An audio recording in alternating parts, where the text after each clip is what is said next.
예, 여러분 우리 한 주간 잘 지내셨습니까? 여기 태풍이 오고 또 전기가 나가가지고 우리 많이 힘든 말씀 들었는데, 저도 주중에 목요일 금요일 잠시 세미나가 있어서 토론토 쪽 근교에 갔었는데, 중간에 비가 엄청 쏟아지면서 이렇게 그 중간중간에 멈출 수밖에 없는 상황이 있었는데, 가면서 그런 생각이 들었습니다. 아마 이 비가 몬트리올 쪽으로 올라가나 보다 이렇게 생각을 했는데요. 아니나 다를까 우리 몬트리올에 그런 그 토네이도 또 뭐 태풍 이렇게 와서 피해가 많이 있었다고 하는 말씀을 들었습니다. 우리 한 주간이 짧은 것 같은데 또 길게도 느껴지네요. 여러 가지 어려운 일들 또 잘 또 감당하시고 함께 이렇게 건강한 모습으로 만날 수 있어서 감사합니다. 우리 하나님의 말씀을 같이 나눌 때 오늘 말씀의 제목을 예수 그리스도의 신부다라고 하는 말씀입니다. 지난주에 말씀드린 것처럼 우리 예수님이 누구신가, 그리고 나는 누구인가, 그리고 예수님과 나와의 관계를 성경적인 관점에서 다시 한번 우리가 정립하고 생각해보는 시간들을 갖고 있습니다.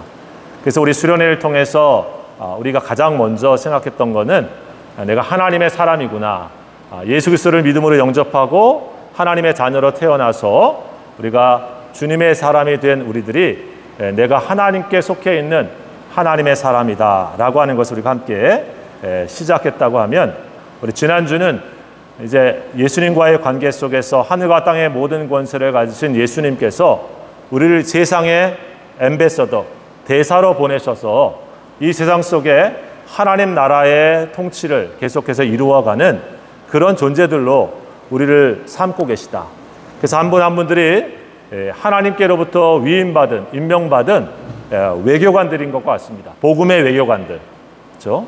그래서 이곳에 하나님 나라를 대표하고 있는 한 분 한 분들이시고, 또 우리 교회가 바로 그런 존재다라고 하는 말씀을 같이 우리가 나눴죠. 오늘은 또 이 성경 속에서 굉장히 우리들에게 중요하고 또 의미 있는 예수님과 우리와의 관계를 규정짓는 그런 말씀인데, 그게 뭐냐면 예수님이 우리의 신랑이 되시고 우리는 예수님에게 신부가 된다라고 하는 말씀입니다. 이 신부가 된다고 하는 말을 들을 때 기본적으로 우리 여성분들은 그렇지, 내가 신부가 되기도 했었고 앞으로 또 될 거지, 이런 생각을 하시지만, 우리 남자분들은 뭐 신랑인데 혹은 또 신랑이었었는데 이렇게 생각하시는 분들이 있을 텐데, 이것은 남녀라고 하는 우리 사람의 이 성별의 문제가 아니고요, 예수님을 신랑으로라고 하는 관계성의 용어죠. 그래서 우리 남자 여자를 다 통칭해서 하나님의 백성들 교회, 죄송합니다, 믿음의 사람들을 우리에게 어떻게 얘기하고 있냐면 주님과 결혼한 신부다라고 하는 말씀으로 해주고 있다고 하는 거예요. 이 그리스도의 신부, 예수님의 신부라고 하는 말씀은 사실 뭐 이렇게 생소한 말은 아니실 겁니다. 한 번씩 들어보기도 했고, 근데 자주 듣는 말씀은 아니에요. 오해도 좀 많이 되시고 또 잘못 사용되어지는 그런 경우도 있기 때문에, 그런데 나중에 말씀드리겠지만 굉장히 영광된 성경에 일관적으로 쭉 흐르고 있는 중요한 말씀이라고 하는 사실을 우리가 다시 한번 확인할 필요가 있습니다. 제가 결혼하기 전에 읽은 책 중에 나는 너와 결혼하였다라고 하는 책이 있었어요. 결혼을 잘해 보려고, 그리고 성경적으로 결혼을 해서 잘 살아보려고 이제 읽었는데 다 기억은 다 안 납니다. 근데 책 제목이 나는 너와 결혼하였다라고 하는 얘기였는데, 그 책에 한 페이지가 뭐였냐면 성부, 성자, 성령 하나님이, 삼위일체 하나님이 서로 사랑 안에서 같이 온전하게 존재하시는 것처럼 우리 그 결혼의 관계도 그런 하나님의 존재하심의 모형처럼 우리 부부도 그렇게 같이 서로 관계를 맺어야 된다. 이 하나님께서, 성삼위 하나님이 서로 온전히 사랑하시듯이, 서로 존중하듯이, 그렇게 우리 믿음의 성도들이 자신의 가정을 이룰 때 그렇게 이루어야 된다라고 그렇게 쓰여 있더라고요. 그래서 제가 그거가 기억이 나는데 저보고 지금 그렇게 살고 있습니까? 라고 묻지는 마시고 자, 가정이 그런 것이다. 그래서 제가 굉장히 오랫동안 기억에 납니다. 자, 그런데요, 사실 이 성경에 보게 되어지면 성경은 사실 결혼과 관련된 책이라 해도 틀리지 않아요. 우리가 소위 가정이라고 표현하지만 실제로 깊이 들어가 보면 결혼과 관련된 얘기로 시작해서 결혼과 관련된 얘기로 끝난다 해도 틀리지 않습니다. 여러분, 그 창세기에 어떤 말씀으로 시작하냐면 하나님께서 세상을 창조하신 다음에 누구를 만드셨습니까? 아담과 하와를 만드셨죠. 아담과 하와를 만드신 다음에 창세기에 보게 되어지면 나오는 말씀, 우리 중요한 말씀이 창세기 2장 24절에 이 아담에게 남자가 부모를 떠나 그의 아내와 합하여 둘이 한 몸을 이룰지니라, 이런 말씀을 겪었죠. 기억나시죠? 우리 파워포인트에 다 이렇게 적어왔는데 여러분 안 찾게 오늘 뭐 이게 기계적인 문제가 있으니까 제가 읽어드립니다. 즉 하나님께서 아담과 하와를 만드신 다음에 두 사람의 결혼 얘기가 창세기 2장에 나온 얘기입니다. 그렇죠? 그래서 예수님께서도 나중에 이게 그냥 잠깐 얘기가 아니라 하나님께서 창세 때부터 시작되어진 이 가정이라고 하는 의미, 결혼이라고 하는 의미가 굉장히 중요하다, 이 말씀들을 우리가 다시 한번 기억할 수가 있게 되는데요. 창세기 2장의 말씀이에요. 아담과 하와에 대한 결혼에 대한 얘기입니다. 자, 그래서 결혼식에 대한 게 시작되어서 아담과 하와가 아마도 뭐 결혼식을 우리가 어떻게 했는지까지 다 볼 수는 없지만 두 사람이 함께 한 몸이 되어서 우리 셋도 낳고 뭐 나중에 가인과 또 아벨, 가인과 아벨도 낳고 셋도 낳고 이렇게 가정이 이루어지고 있는 모습을 성경이 보여주고 있습니다. 자, 그런데 이 모습이, 결혼의 모습이 창세기에 처음 시작으로 나와 있는 것으로 끝나지 않고요. 성경 곳곳을 보게 되어지면 하나님과 우리와의 관계를 설명하는 그 관계적인 용어가 바로 사실 결혼이에요. 하나님이 신랑이고 우리가 신부이고 하나님이 남편이 되시고 우리가 아내가 된다. 내가 아내가 되고 하나님 남편과 같은 관계다. 이 말씀을 계속하고 있습니다. 제가 그걸 몇 가지 좀 확인해 드릴게요. 예레미야 31장 31절에서 33절에 보면 이런 말씀이 기록되어 있습니다. 출애굽에 대한 얘기를 하면서 나오는 말씀인데요. 내가 이스라엘 집과 유다 집에 새 언약을 맺으리라. 이 언약은 내가 그들의 조상들의 손을 잡고 애굽 땅에서 인도하여 내던 날에 맺은 것과 같지 아니할 것은 내가 그들의 남편이 되었어도 그들이 내 언약을 깨뜨렸습니다. 예레미야서에서 무슨 말씀을 하고 있냐면 새 언약을 맺을 건데 옛날에 출애굽 시대에 시내산에서 이스라엘 백성들이 언약을 맺었다. 카버넌트, 그죠? 언약을 맺었죠. 모세가 올라가 가지고 하나님의 말씀을 쭉 받고 또 십계명이나 또 삶에 대한 말씀들을 쭉 받아서 우리 정문선 목사님께서 수요일마다 지나면 쭉 강의도 해주셨습니다. 자, 그런 관계가 뭐였냐면 너는 내 백성이야. 나는 너의 하나님이야. 이렇게 표현되어 있는데 그 관계의 본질이 뭐냐면 나는 지금부터 너희들의 남편이고 너희들은 나의 아내가 되는 거야. 결혼식을 하는 것과 같다는 뜻이에요. 그래서 오늘 이 말씀이 뭐냐면 내가 하나님이 그들의 남편이 되었어도 그들이 이스라엘 백성들이 내 언약을 깨뜨렸다. 그러니까 우리로 말하면 결혼 생활을 했는데 한쪽이 불륜을 행해가지고 결혼이 깨졌다는 것과 같아요. 결혼 생활을 유지는 하고 있는데 제대로 된 서로 결혼하면서 있었던 서약과 같은 그러한 언약의 관계가 지금 깨졌다. 그래서 무슨 얘기를 하고 있냐면 내가 다시 새 언약을 너희들하고 맺을 거다. 이게 예레미야 선지자의 지금 예언의 말씀입니다. 그래서 그 뒤에 나오는 말씀이 뭐냐면 그러나 그날 후에 내가 이스라엘 집과 맺을 언약은 이러하니 곧 내가 나의 법을 그들의 속에 두며 그들의 마음에 기록하여 나는 그들의 하나님이 되고 그들은 내 백성이 될 것이라 여호와의 말씀이라. 하나님이 새 언약을 하시는데 이제는 방법이 달라졌죠. 하나님의 말씀을 그들의 마음에 기록하고 돌판에 기록하는 것이 아니고, 그리고 나는 그들의 하나님이 되고 나의 법을 그냥 문서로 기록해 되는 것이 아니라 나의 법을 그들의 속에 두며 영에 두고, 그런 것입니다. 그게 어디에 이루어집니까? 신약에 이루어지죠. 예수님께서 오셔서 그 언약을 다시 갱신하십니다.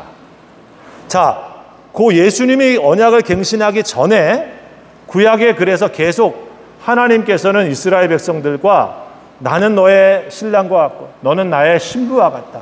나는 너의 남편과 같고 너희는 나의 아내와 같다. 이 말씀을 계속하십니다. 그들의 언약의 본질의 모습이 뭐냐면 결혼의 관계라는 얘기예요. 자, 그래서 여러분 우리 아가서 아시죠? 집에 가서 아가서 읽어보면 무슨 내용인가 이렇게 생각하시는 분도 계신데, 솔로몬과 술람미 여인의 사랑의 노래라고 이렇게 아름다운 노래 이렇게 되어 있지만, 왜 그게 구약의 성경에 들어와 있냐면 그냥 둘이 사랑하는 왕의 노래이기 때문에 들어와 있는 게 아니고, 성경의 학자들과 구약의 학자들이 그것을 정경으로 읽는 이유는 바로 거기에 나와 있는 신랑과 신부가 하나님과 하나님의 백성이다라고 하는 관계를 알고 있고 그렇게 그것을 해석하고 받아들이기 때문에 그 말씀을 그렇게 성경 속에 정경으로 받아들여 있는 겁니다. 여러분 아가서 5장 1절에 보면 이런 말씀이에요. 내 누이 내 신부야, 내가 내 동산에 들어와서 나의 모략과 향재료를 거두고 나의 꿀송이와 꿀을 먹고 내 포도주와 내 우유를 마셨으니 나의 친구들아 먹어라, 나의 사랑하는 사람들아 많이 마셔라. 무슨 말입니까? 내 누이 내 신부야 하고 마치 결혼식에서 자기 이제 신랑이 결혼한 것과 같고 신부를 만난 것 같은 그런 기쁨 속에서 친구들과 함께 같이 혼인잔치에 있는 것과 같은 그런 사랑을 나누고 있는 하나님과 이스라엘 백성들의 모습, 하나님과 구원받은 하나님의 성도의 모습의 사랑의 모습을 표현하고 있는 말씀이 아가서의 말씀입니다. 더 나아가서 여러분 잘 아시는 호세아 선지자 있죠? 호세아 선지자의 유명한 파트너는 누굽니까? 누구시죠?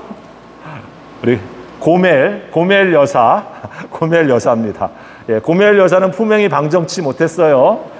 자기 멋대로 많이 살았던 사람이었습니다만은 하나님께서 호세아서를 통해서 보여준 말씀은 뭡니까? 호세아 선지자가 고멜과 결혼해서 살아라 하는 말씀이었는데, 그것을 통해서 뭘 보여주시려고 하시냐면 호세아 선지자는 신랑 되신 하나님을, 신랑 되신 예수님을 표현해 주시고, 고멜은 하나님과 결혼하였으나 자기 멋대로 계속 딴 남자를 다른 곳을 향해서 살아가고 있는 것과 같은 고멜과 같이 행동하는 영적으로 타락하고 있는 이스라엘 백성들, 또 하나님의 백성들, 신부된 그리스도인들, 그를 예표하고 있는 거죠. 그렇게 표현하고 있는 것입니다. 여러분, 그래서 호세아서 2장 16절에 하나님께서 이렇게 말씀하십니다. 여호와께서 이르시되 그날에 내가 나를 내 남편이라 일컫고 다시는 내 바알이라, 바알을 자기 남편이라 내 주인이라 그러지 않는다는 얘기죠. 일컫지 아니하리라. 내가 바알들의 이름을 그의 입에서 제하고, 신부의 입에서 제하는 거죠. 다시는 그의 이름을 기억하여 부르는 일이 없게 하리라. 그러면서 말합니다. 내가 하나님께서 네게 장가들어 영원히 살되 공의와 정의와 은총과 궁의를 여김으로 네게 장가들며 진실함으로 네게 장가들리니 네가 여호와를 알리라. 무슨 얘기입니까? 하나님께서 내가 너한테 진짜 장가들 건데, 너하고 다시 진짜 살아볼 건데, 영원히 살 텐데, 난 진실함으로, 나는 정의와 은총을 가지고 궁의를 여김으로 너하고 같이 진짜 결혼 생활을 하고 싶다. 그런 신랑과 신부가 되고 싶다. 네가 내가 진짜 여호와인 줄 알 거다. 그 얘기를 하고 있다 이거죠. 그게 호세아서의 말입니다. 여러분, 그래서 이 말씀이 우리 신약에 오게 되어지면 예수님께서 새 이 언약을 다시 갱신하시는 것이 뭐냐면 성만찬을 앞두고 예수님이 이런 말씀을 하십니다. 누가복음 22장 18절에서 22절에 보면 이 말씀이에요. 내가 너희에게 이르노니 내가 이제부터 하나님의 나라가 임할 때까지 포도나무에서 난 것을 다시 마시지 아니하리라 하시고, 또 떡을 가져 감사 기도를 하시고 떼어 그들에게 주시며 이르시되 이것은 너희를 위하여 주는 내 몸이라. 너희가 이를 행하여 나를 기념하라 하시고, 저녁 먹은 후에 잔도 그와 같이 하여 이르시되 이 잔은 내 피로 세우는 새 언약이니 곧 너희를 위하여 붓는 것이라. 예수님의 이 성만찬이 우리들에게 아주 여러 가지 의미가 있지만은 성만찬에서 예수님께서 새 언약을 맺습니다. 그 언약은 마치 결혼식을 하는 것과 같아요. 자신의 몸을 내어주시고 자신의 피를 쏟아 부으셔서 언약을 맺는 거예요. 어떤 언약을 맺는 거냐면 내가 다시 참된 신랑으로서의 예수님으로, 참된 신부로서의 하나님의 백성으로, 결혼식과 같아요. 결혼의 의미가 우리가 어떻게 봤습니까? 아담과 하와에게 말씀하실 때 남자가 부모를 떠나 둘 여자와 함께 한 몸이 될지라. 여러분, 성찬의 의미 속에는 그런 연합의 의미가 있는 겁니다. 그리스도께서 우리를 위하여 십자가에서 자신을 내어주시고 우리를 위하여 내어주시고, 우리가 그리스도의 몸을 상징하는 떡을 먹음으로 주님과 함께 우리가 하나가 되어지는 의미가 있는 겁니다. 그리스도께서 자신의 피를 쏟아 내어주셔서 우리에게 주시는 핏값을 내어주신 것처럼 우리가 그리스도의 피로서 우리가 포도주를 상징하는 것을, 주님의 피를 우리가 마심으로써 피의 언약을 같이 맺은 것과 같아요. 그래서 성찬의 의미는 십자가와 그 속에서 우리에게 주시는 의미가 있지만 그 더 깊은 의미 속에는 뭐가 있냐면 우리와 언약을 맺는 언약의 관계가 있는 거예요. 그래서 여러분, 결혼식 하시고 결혼 기념일 날에 계속 당신 나하고 결혼했잖아 하고 선물도 오늘 갖고 오고 이렇게 축하도 하잖아요. 사실 우리가 성찬식을 하고 있는 의미는 예수님이 나에게 진정한 당신밖에 없는 나의 신랑이십니다. 나는 당신의 온전한 신부입니다. 그런 관계와도 같은 것을 확인하는 그런 시간이 되어진 겁니다. 그래서 그리스도와 함께 마치 신방을 꾸리는 신랑과 신부가 하나 되어 함께 신방에 들어가는 것처럼 우리가 그리스도와 함께 신방에 있는 신부와 같이 주님과 함께 그렇게 하나 되는 시간이 우리가 하는 성찬의 의미 속에도 담겨 있는 거예요. 예수님이 그래서 최후의 만찬을 하시는 것은 제자들에게 그냥 마지막이니까 밥 한 끼 한 번 더 맛있게 잘 먹고 포도주 한 번 마지막이니까 같이 나누자, 그런 의미가 아니고 다시 시작되어질 이스라엘 백성들로 대표되는 12사도와 앞으로 있게 될 모든 교회를 통해서 이루게 될 그 백성과 새 언약을 맺으시는, 마치 시내산에서 모세가 올라가서 이스라엘 백성들을 대표하여서 하나님과 언약을 맺는 것처럼 그런 결혼식을 하고 있는 것 같아요. 그래서 우리가 다시 기억할 것은 뭐냐면, 제가 이렇게 성경의 말씀을 드리는 이유는 우리가 예수님의 신부라고 하는 사실을 다시 한번 생각할 필요가 있어요. 여러분 어떻습니까? 여기 결혼하셔서 지내신 가정이 있으시고 또 이미 이제 우리 남편이나 아내가 하나님의 부르심 받아서 가신 분도 있고, 우리 그렇지만 결혼을 해보면 신랑과 신부가 되고 남편과 아내가 된다고 하는 것은 다른 차원이죠. 우리가 처음 하나님의 자녀로 태어났다라고 하면 자녀의 위치에 있게 되어지면 보통 어떻습니까? 자녀는 그래도 부모한테 믿는 구석이 있고, 그렇죠? 뭐 원하는 구석이 있어요. 권리가 좀 많아. 뭐 부모를 믿고 그냥 뭐 밥을 안 해도 엄마가 해주시겠지. 뭐 내가 뭐 이게 좀 부족해도 아빠가 있잖아. 뭐 이렇게 믿고 사는 게 우리 자녀들이죠. 그런 우리 자녀의 모습이 우리 성도들에게 많이 있지요. 하나님을 그렇게 아버지로 믿고 있습니다. 자, 그런데 남편과 아내의 관계는 어떻습니까? 요즘 시대에 더 많이 변했지만 어떻습니까? 굉장히 하나가 되어서 함께 가는 파트너십이에요. 네. 요즘 우리 부부들이 뭐 맞벌이 다 하는 거고 여성들도 일하는데 뭐 남편 일했다고 와가지고 아무것도 안 하면 그런 남편 거의 없죠. 네. 왜? 같이 일해서 같이 가정의 일들을 해나가는 그런 상황이니까. 그리고 모든 일에 대한 책임과 나눔이 완전히 달라집니다.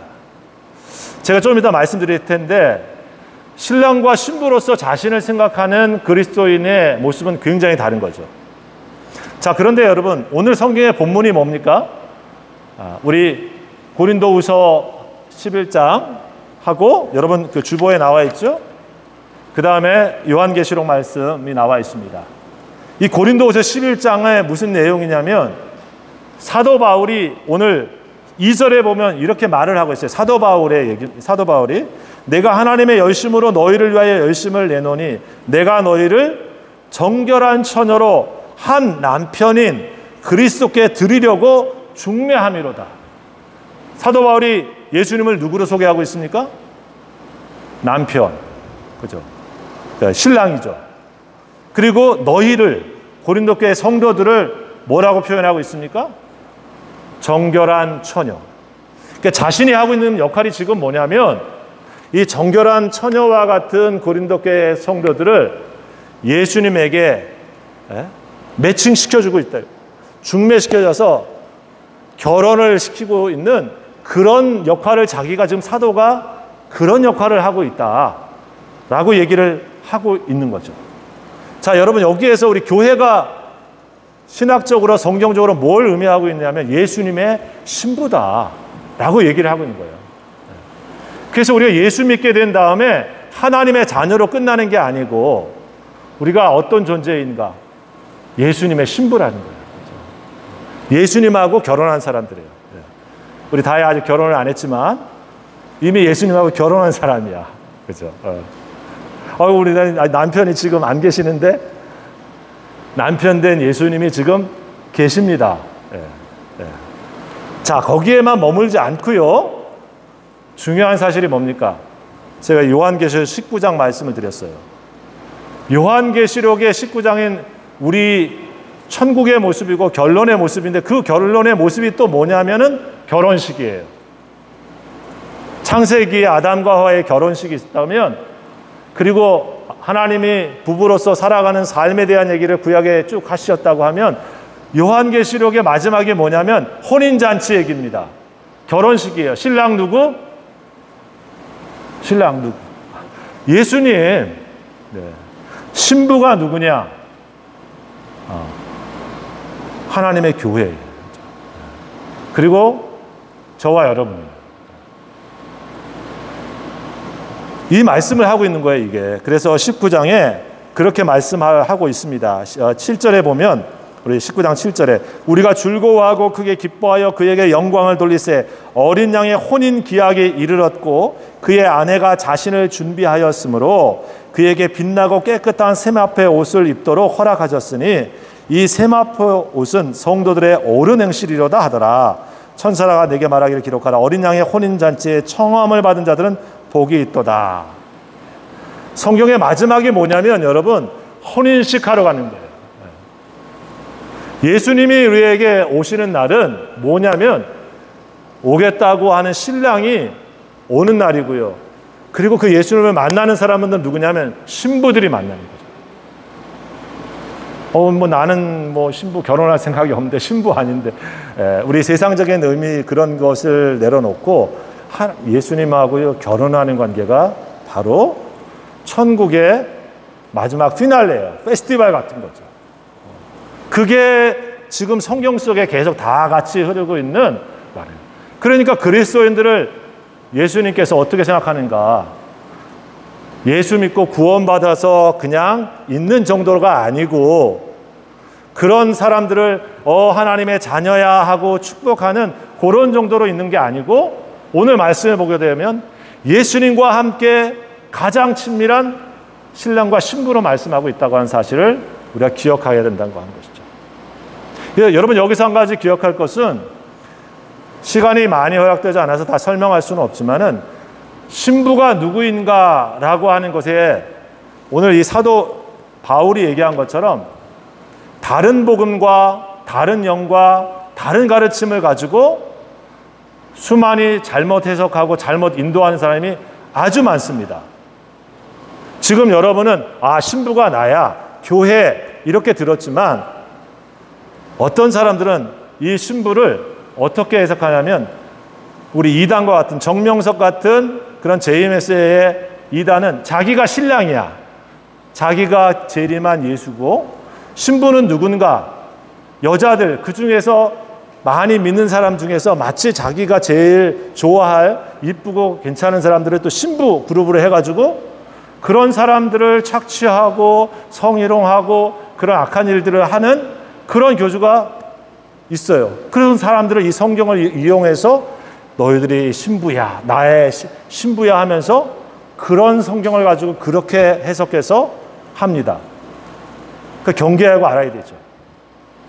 또 안상홍이라고 하는 안식교회에 있는 그런 이단은 어떻게 또 성경을 해석하냐면 이 요한계시록 19장 20장에 성령과 신부가 또 나오는데 그 중에 자기는 또 성령이고 그리고 또 신부는 자기와 결혼한 자기 부인 장모모모 여사이고 이렇게 해가지고 그럼 초대된 사람들 성도들은 뭔가 그 사람들은 혼인잔치에 와 있는 열처녀와 같고 이런 식으로 해석해서 자기 조직을 그렇게 또 이끌어가고 자기들만이 마치 참된 진리를 말하면서 거기에 와야지 혼인잔치에 참여한 구원받은 사람인 것처럼 잘못 얘기하고 사람들이 있다 이거죠.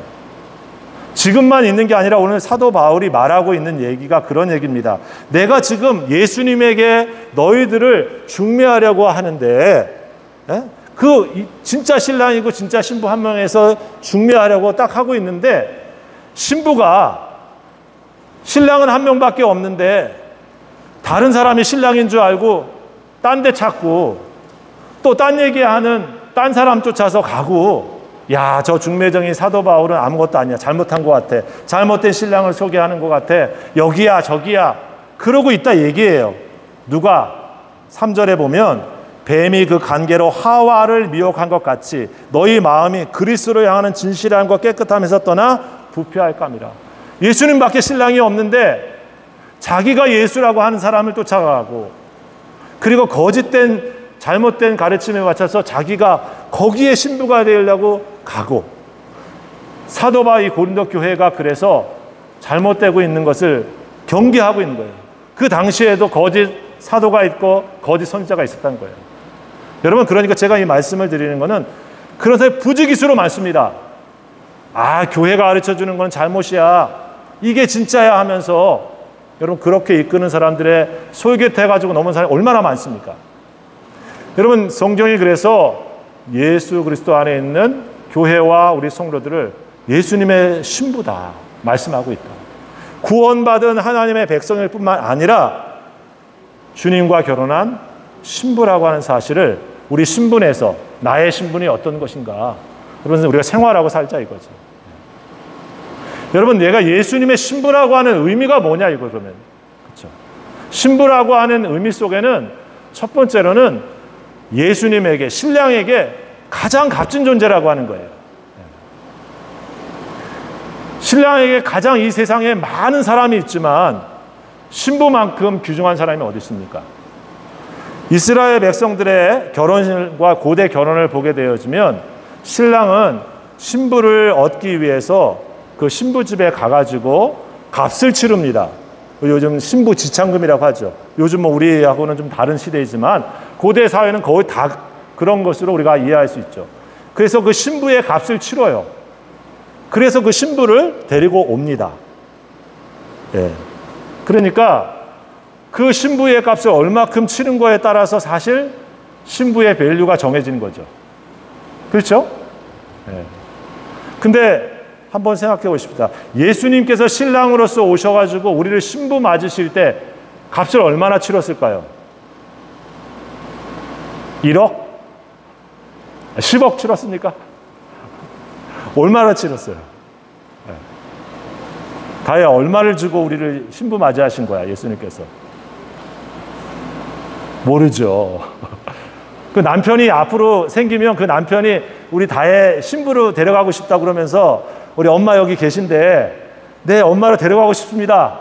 제가 이만큼 정도 돈을 모아놨는데 어머니께 드리고 가겠습니다. 얼마 정도 드리면 될까? 한 1,000만 원? 1,000불? 그러면 가겠어? 뭐야, 이 사람 나를 이렇게밖에 안 봤어? 보니까 돈이 엄청 많은 사람인데 말이야. 그지? $1,000,000 달라든지 뭐 이 정도는 얘기를 해야 한번 생각해 볼까 말까 뭐, 그지? 예수님이 우리들을 신부 맞으시는데 값을 치른 값은 얼마냐면 우리가 아는 것처럼 자신의 생명을 내어주시는 값을 치른 거예요. 여러분, 고대 사회에서 어떤 신랑이 자기가 갖고 있는 모든 것을 치르고 신부를 데려가는 그런 멍청한 신랑이 있겠습니까? 없어요. 더군다나 내 목숨을 줄게 이 신부를 주시오 하고 자기 목숨을 값을 치를 만큼 그렇게 값을 매기는 신부가 있었을까요? 없어요. 그렇죠. 우리 임주사님은 그렇게 표현하고 했겠지. 내 목숨을 당신한테 줄 테니 내게 오시오 하고 공질사한테 청혼을 했으리라고 저는 믿고 싶습니다. 정답이잖아. 설령 지금 좀 다투기도 하고 뭐 이렇게 하지만 진심으로, 그죠? 왜? 그만큼 값지다 이거죠. 그거는 고대 사회로 본다고 하면 이해할 수 없을 만큼의 값인 거예요. 예수님에게 신부라고 하는 의미는 그래서 뭐 귀중한 정도야. 예수님의 목숨값을 치를 만큼 귀중한 존재인 거야. 내가 예수님의 신부라고 하는 의미는 예수님이 그렇게 나와 함께 자신의 생명을 주고 언약을 맺으신 관계다. 평생 같이, 영원히 같이 나와 함께 살자고 하시면서 하신 언약. 여러분, 그러니까 예수님하고의 이 언약을 가볍게 우리가 생각할 수 없는 거죠. 내가 그냥 교회에 왔으니까 그냥 세례받고 우리 교인이 됐나 보다. 그거는 세상에서 우리가 표면적으로 보여지는 것 같지만은 그 의미 속에는 어마어마한 하나님의 결혼, 프로포즈와 지금 청혼의 관계가 있었다고 하는 사실을 기억해야 됩니다. 그렇죠? 우리는 그렇게 해서 결혼을 하는 거잖아요. 세상에 것들이 많이 우리가 세속화되어 있지만 적어도 우리가 결혼을 하는 것은 당신이 나에게 전부가 되고 나는 당신의 전부가 되겠다 하면서 자신의 목숨값을 내어줄 만큼의 관계. 여러분, 그것이 결혼의 시작이어야 되고 그렇게 결혼의 언약을 우리가 서약하고 시작하는 게 결혼 아닙니까? 예수님이 우리와 그런 관계로 우리를 보고 계시다. 그러니까 여러분, 내가 예수님의 그러한 신부된 것을 우리가 영광스럽게 생각해야죠. 너무 값지게 생각해야죠.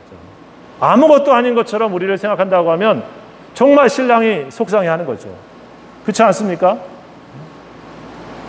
바로 우리 그런 존재다.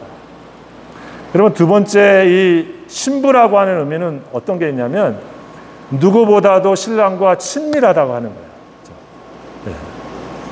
우리 여기 부부들도 계신데 어떻습니까? 부부만큼 친밀한 사람이 어디 있어요? 가장 많은 얘기를 서로 나누죠. 우리 그리고 어떻습니까? 보여줄 모습, 보여주지 않아야 될 모습 다 보여줄 수 있는 그런 관계가 부부의 관계잖아요. 성경에 아담과 하와의 모습이 어떻게 나와 있냐면 아담과 하와가 서로 벗었으나 부끄러워하지 않았다. 그죠? 요즘으로 말하면 서로 옆에 방귀를 뀌어도 화내지 않을 정도로 서로 그냥 다 알고 지내는 관계. 그죠? 그 정도 가지고는 뭘. 아담과 하와는 부끄러워할 게 없어. 서로 다 그만큼 친밀한 관계예요. 우리 예수님과 우리가 신랑과 신부라고 하는 관계는 우리가 그렇게 주님과 친밀한 관계다. 주님의 속에 있는 것을 다 우리에게 보여줄 만한 관계고요. 또 우리들도 주님께 다 속에 있는 걸 다 뒤집어서 내놓을 수 있는 관계가 신랑과 신부라는 거예요. 그렇죠? 부인이 남편한테 속에 있는 거 얘기 못하고 끙끙 앓면 어떻습니까? 병나죠. 신랑이 신부에게 하고 싶은 얘기 있는데 서로 얘기도 못하고 있으면 어떻습니까? 안 되죠. 여러분, 가장 친밀한 관계예요. 예수님은 우리가 너희를 친구라 하리라 하지만, 저도 친구 있지만 제가 친구하고 하는 얘기가 있고요, 부인하고 하는 얘기가 있잖아요. 그죠? 좋은 얘기, 나쁜 얘기, 우리가 속상한 얘기 다 얘기하듯이 주님과 우리가 신부라고 하는 건 바로 그런 관계로 살아가는 것이죠. 백성들아, 너의 마음을 시시로 주님께 아뢰라. 뭐 신랑된 예수님한테 우리가 막 격식을 갖춰가지고 우리 속에 있는 것을 그냥 포멀하게 탁 써가지고 다 얘기를 해야 되는 그런 때도 있겠지만, 뭐든지 우리가 주님께 얘기할 수 있는 그런 관계죠. 화날 때도, 속에 울분이 있을 때도, 우리가 아플 때도, 속상할 때도. 왜? 같이 아파해 주는 분이니까. 신랑과 신부는 같이 쉐어하는 거니까. 그게 건강한 신랑과 신부의 모습 아니겠어요? 그렇죠? 주님 그러신 분이라고 하는 거예요. 여러분, 그래서 우리가 평상시에 신랑 그냥 집에 밥 차려놓고 혼자 밖에 막 돌고 일주일 지내다가 밥 때만 와서 차려주는 그런 신부, 조금 문제가 있잖아요. 우리가 어떻습니까? 예수님 그냥 주일에 한 번만 딱 모셔놓고 와가지고 잠깐 만나고 그냥 잘 지내고 있다고, 걱정 말라고, don't touch, 내가 원하는 대로 지내겠다고, 그런 신부가 우리가 되면은 이게 됩니까? 결혼 생활이 이게 깊어지나요? 아니죠. 우리가 그만큼 친밀한 것처럼 우리 일상의 매일에서 신랑된 예수님하고 우리가 기도하고 얘기하고 대화하고, 그게 우리 신앙의 성도의 생활이에요. 그렇죠? 우리가 그래야 된다고 믿습니다. 교회에 와서 반드시 예배하고 교회에 와서 반드시 기도해야 되지만 거기가 끝이 아니고 우리 삶의 자리에서 그렇게 살아야 돼요.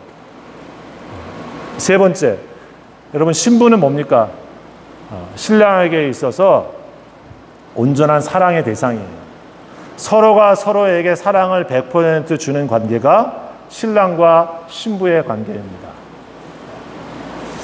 요즘은 이런 얘기를 하면 참 그런가 하는 의문이 들 정도죠. 우리 한국 사회에 소위 우리는 간통죄 이런 게 이제 폐지돼가지고 뭐 사랑은 늘 움직이는 거야. 이렇게 내가 사랑했지만 앞으로 또 다른 사람하고 할 수 있어. 우리 사람이니까 그럴 수도 있겠죠. 그런데 성경에서 말씀하고 있는 진정한 예수님이 우리와의 관계를 표현하는 내가 너의 남편이고 너는 나의 아내다 라고 하는 말은 예수님에게 있어서 우리는 예수님의 100% 사랑을 쏟아부는 사랑의 관계예요. 거꾸로 신부는 어떤 관계냐면 그 신랑한테 100% 자기의 사랑을 주는 사랑의 대상이어야 된다는 거예요. 신랑 한 50% 사랑하고 딴 남자 50% 사랑하고, 여러분 그런 신랑 하고 싶습니까? 저는 하고 싶지 않습니다. 아니, 그런 만약에 아내가 있다고 하면 그런 신랑이 만족이 될까요? 뭐 어때, 나도 그래, 뭐 그냥 좋게 좋게 편하게 살자. 세속의 모습은 그런 모습이 있는지 모르겠지만 예수님은 그래서 그걸 원하지 않아요. 하나님은 그래서 질투하시는 거예요. 나에게 있어서 내가 온전한 사랑을 준 신부이기 때문에 하나님의 성도나 하나님의 교회가 세상을 나가게 되고 세상을 사랑하게 되어지고 세상의 다른 우상을 사랑하게 되어지고 하나님이 아닌 다른 것들을 하나님 말고 사랑하는 존재가 되어지는 것을 하나님은 질투하시는 거죠. 사랑의 질투가 있는 이유는 내가 온전한 사랑을 주고 온전한 사랑을 받고 싶은 것 때문에 생기는 것입니다. 주님이 편협해서가 아니에요. 사랑이 좁아서가 절대 아닙니다. 사랑의 온전성은 100% 주고받는 것에서 있는 것이죠. 그래서 여러분, 하나님께서 우리에게 이런 말씀을 합니다. 너희가 마음을 다하고 힘을 다하고 성품을 다해서 주 너희 하나님을 사랑해라, 이 말씀을 하시잖아요. 이 말씀 이전에는 무슨 말씀이 있는 겁니까? 사실 나는 너희를 마음을 다하고 사랑하고 있고, 나는 너희를 성품을 다해 사랑하고 있고, 나는 의지를 다해서 너를 그렇게 사랑하고 있다. 바울 사도가 그래서 고린도 로마서 8장에 말씀하고 있는 게 뭡니까? 하나님이 나를 이렇게 사랑하고 계시는구나. 내 남편이 나를 이렇게 사랑하고 있구나. 그 사랑을 받고 있는 아내와 같은 바울의 입장에서 보면, 아니 지금 좀 배고픈 게 어때?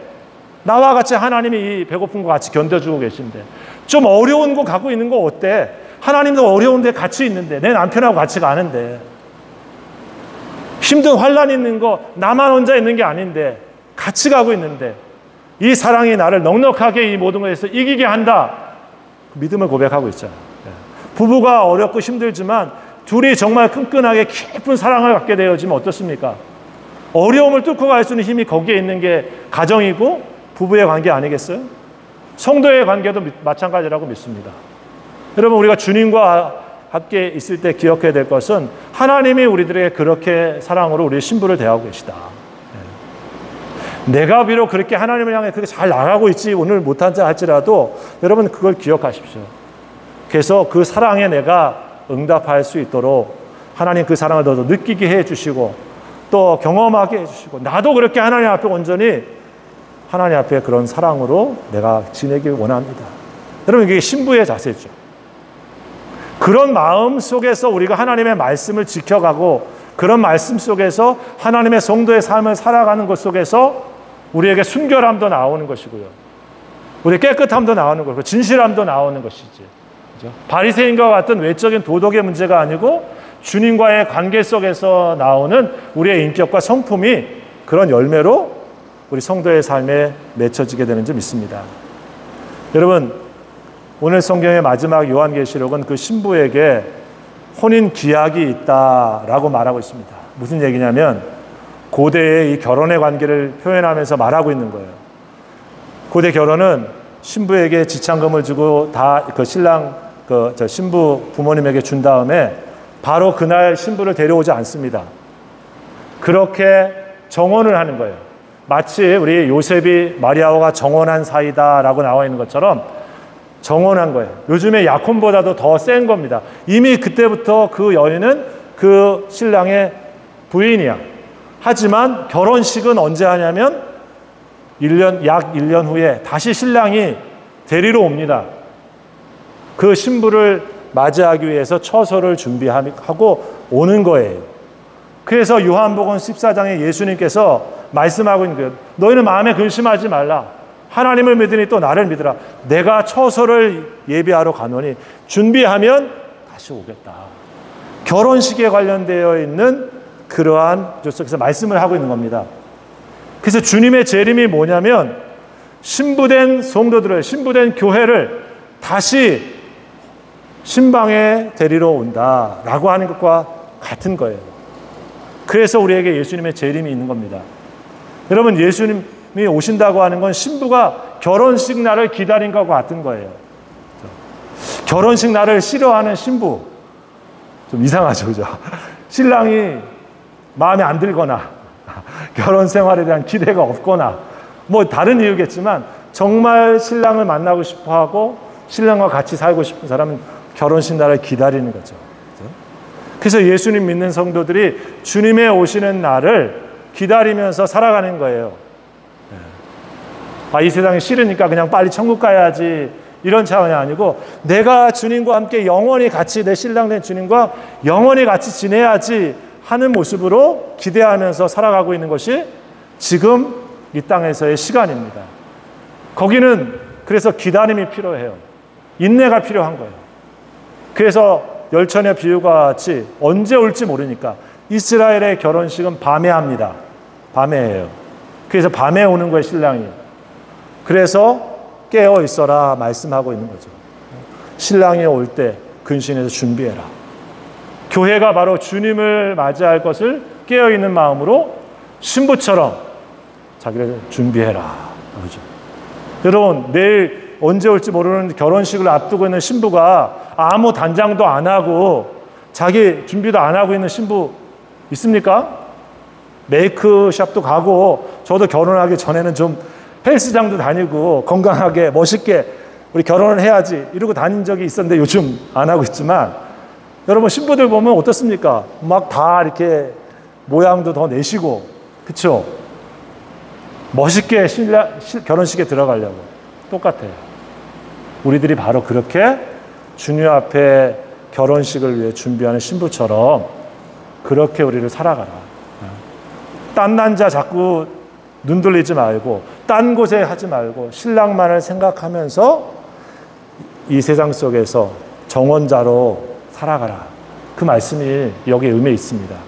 우리 사랑하는 귀한 성도들이 오늘 이 말씀을 다시 한번 기억하시면서 이 영광된 신부의 자격을, 우리가 아무것도 아니지만 주님께서 우리를 그 신부로 대하시고 계신 것을 우리가 기억하시고, 이 신부의 마음을 가지고 우리 주님을 사랑으로 우리가 교제하시고, 또 신부의 자세로서 우리 신앙의 자리를 한 걸음 한 걸음 매일 사셔서 정말 주님 앞에 요한계시록에서 보여주고 있는 진정한 결혼식에 참여하게 되어졌을 때 우리의 모습이 세마포로 잘 준비되어서 주님 앞에서 신부의 드레스를 입고 등장하는 그런 멋진 믿음의 모습을 저와 여러분이 살 수 있기를 주의 이름으로 축복합니다. 기도합시다. 감사합니다. 하나님, 하나님께서 우리를 그리스도의 신부라고 말씀해 주셨는데, 이 말씀의 깊은 의미들을 다시 한번 우리의 삶 속에서 우리가 잘 받아 누리게 하여 주시고, 우리 매일매일을 신랑 되신 예수님과 온전히 정혼한 사이로, 또 결혼한 사이로 정말 신방을 매일매일 신혼과 같이 그렇게 예수님과 살아갈 수 있도록 우리를 지켜주시고 인도하여 주시옵소서. 거짓 사상과 다른 복음과 다른 것들을 쫓지 아니하도록 우리의 마음과 중심을 깨끗함과 진실함으로 지혜롭고 분별할 수 있도록 늘 지켜주셔서 우리 하나님 앞에 믿음의 길을 올곧게 갈 수 있도록 축복하여 주시옵소서. 예수님의 이름으로 감사하며 기도하옵나이다. 아멘.